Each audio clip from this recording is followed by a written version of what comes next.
It had been 2 days since my first encounter with the humans, and despite my best efforts, my hosts had refused in my attempts to meet with them again.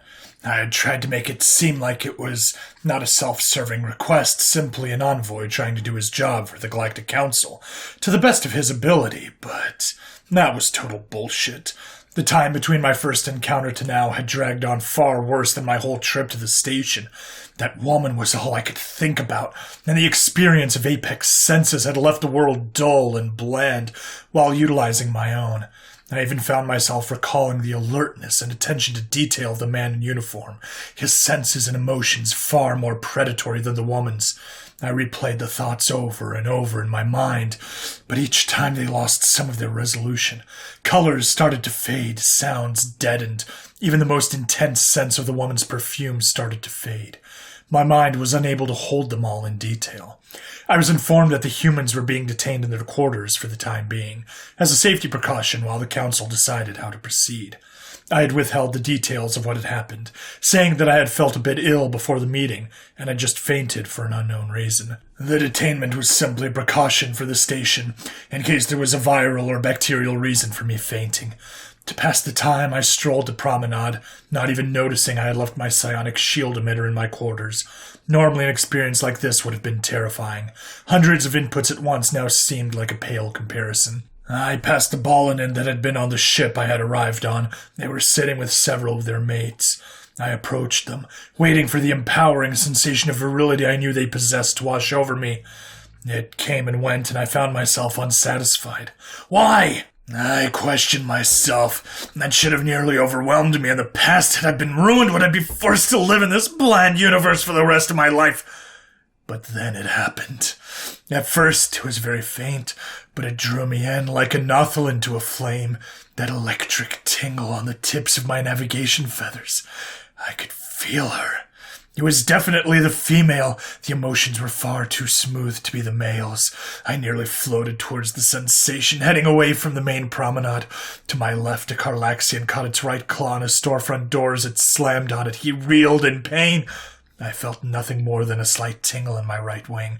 Unfazed, I continued to follow the sensation. The intensity built as I approached housing section Alpha 4.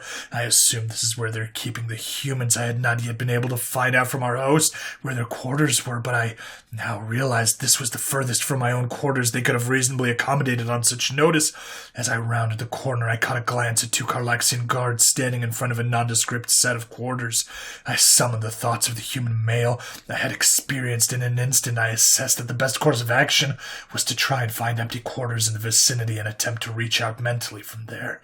I had never tried to make contact from such distance before, but by the waves of electric tension pulsing on my feathers, I doubt it would be much of an issue. After 3 somewhat flustered attempts, one of which found me entering an occupied dwelling, without even noticing the occupants inside, I found an empty room less than 200 meters away from the guarded door. I moved inside and sat on the floor with my back to the wall as I closed my eyes and started to reach out. My first experience had been brief and chaotic, the emotions and senses bouncing and reverberating between my own and the humans as I was experiencing the same inputs at the same time. This was different. My own senses disappeared completely. I was her. I felt no self in this experience. I had no identity in this transaction. This time was different. I saw her through her own eyes, but it was in third person. It made no sense, but I didn't care. I was in nirvana. Her senses were confusing to me. I assumed that she was in a standard living quarters not 200 meters away from me. But the images he received was of an impossibly large and luscious green field. Her vision was of herself from behind in a bright cobalt blue and teal tunic that matched the vibrant colors he had seen when he was viewing himself through her eyes in their first encounter. He pressed forward, trying to get the scent of her perfume once again, but as he did, she turned to him, or at least to the place his consciousness resided.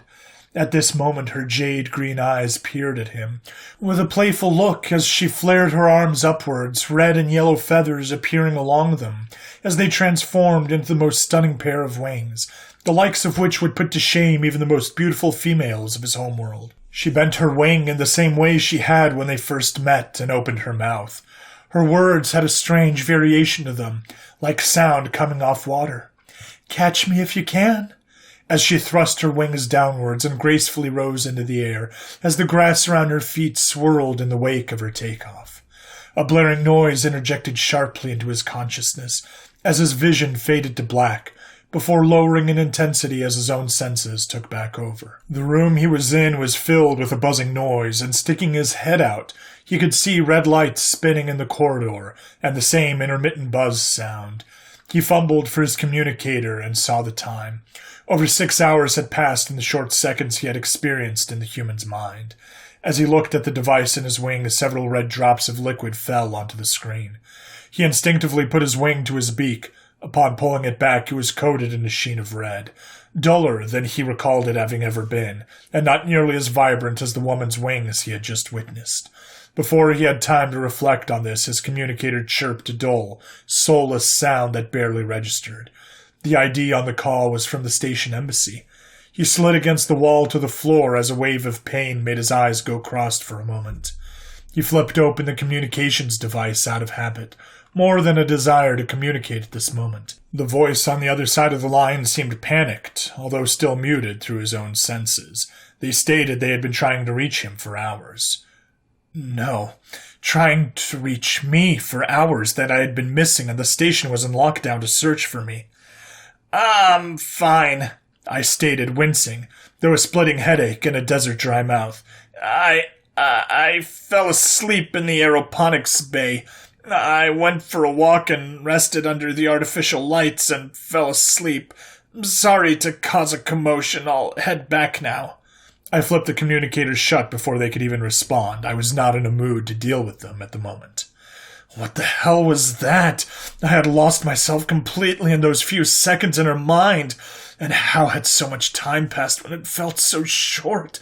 It felt so dangerous to me to relinquish so much control of myself in that way. Yet I knew that this would not be the last time I did so. Not if I had my way. As I walked to my quarters, the air over my feathers seemed stale, and still the various species on the promenade all seemed so disinteresting. Like a play you had seen 1,000 times, to the point you knew all the words already, and nothing they did could gain any interest to surprise me. I pity them.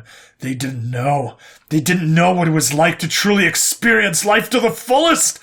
They all just lived in their small existence when there was so much more to see and smell and feel than any of them were capable of. Well, I had experienced it, and only one thought burned in my brain like the fiery wings on the woman. I would have more.